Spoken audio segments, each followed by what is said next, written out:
মাছে ভাতে বাঙালি। মাছ পছন্দ করে না এমন কোনো বাঙালি খুঁজে পাওয়া যাবে না। তাও যদি হয় আবার দেশের জাতীয় মাছ, তাহলে তো কোনো কথাই নাই। আপনারা নিশ্চয়ই বুঝে গেছেন আমি কি মাছের কথা বলেছি। হ্যাঁ বন্ধুরা, আজকে আমি বাঙালির জাতীয় মাছ ইলিশ টমেটো দিয়ে রান্না করব, তো সেটাই আপনাদের কাছে আজকে আমি শেয়ার করব। তো চলেন ভিডিওটা শুরু করি। রান্না করার জন্য আমি এখানে দুটো ইলিশ মাছ কেটে নিয়েছি। এর সাথে আমি পেঁয়াজ, ধনেপাতা, টমেটো, কাঁচামরিচ কেটে নিয়েছি।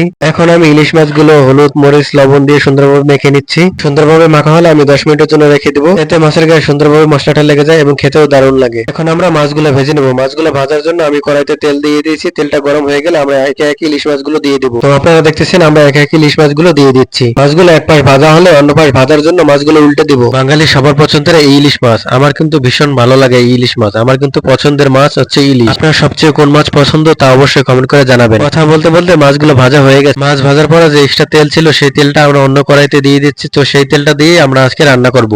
রান্না করার জন্য প্রথমে আমি পেঁয়াজ দিয়ে দিচ্ছি। পেঁয়াজটা দেওয়ার পরে পেঁয়াজটা আমি কিছু সময় ভেজে নিব। যতক্ষণ না বাদামি কালার আসে ততক্ষণ আমি ভেজে নিব। এই ইলিশ মাছ কিন্তু অন্যভাবেও রান্না করা যায়। আপনারা আমার এই ভিডিওটা দেখে একবার রান্না করে দেখেন। এরকম রান্না করলে কিন্তু খেতে দারুণ লাগে। পেঁয়াজটা বাদামি কালার চলে আসছে। এখন আমি এর মধ্যে 1 চামচ আদা রসুন পেস্ট দিয়ে দিচ্ছি। এরপরে আমি কিছু সময় ভেজে নিয়েছি। ভাজা হলে এর মধ্যে আমি 1 কাপ পানি দিয়ে দিচ্ছি। এরপরে এর মধ্যে আমি 3-4টা কাঁচামরিচ দিয়ে দিচ্ছি। এরপরে আমি স্বাদ মতো লবণ দিয়ে দিচ্ছি। এরপরে হলুদ এবং মরিচ দিয়ে দিচ্ছি এবং মশলাটা সুন্দরভাবে কষিয়ে নিচ্ছি। কষানো হয়ে গেলে আমি এই মশলাটা কিছু সময়ের জন্য ঢেকে রাখবো। এতে মশলার গায়ে যে এক্সট্রা তেলটা থাকে সেই তেলটা বের হয়ে যায়। এতে তরকারির টেস্টটা কিন্তু দ্বিগুণ বেড়ে যায় এবং কালারটা অনেক সুন্দর আসে। এখন আমি এর মধ্যে টমেটো দিয়ে দিচ্ছি। টমেটোটা দিয়ে সুন্দরভাবে আবার কষিয়ে নেব। টমেটোটা যতক্ষণ না এই মশলার সাথে মিশে যায় ততক্ষণ আমি কষিয়ে নিব। সুন্দরভাবে কষানো হলে আমি এই কষানো মশলার মধ্যে একটা একটা করে মাছ দিয়ে দিচ্ছি। মাছগুলো সম্পূর্ণ দেওয়া হলে এই মাছের সাথে মশলাগুলো আবার সুন্দরভাবে কষিয়ে নিব। এরপরে এর মধ্যে আমি পরিমাপ মতো পানি দিয়ে দিচ্ছি।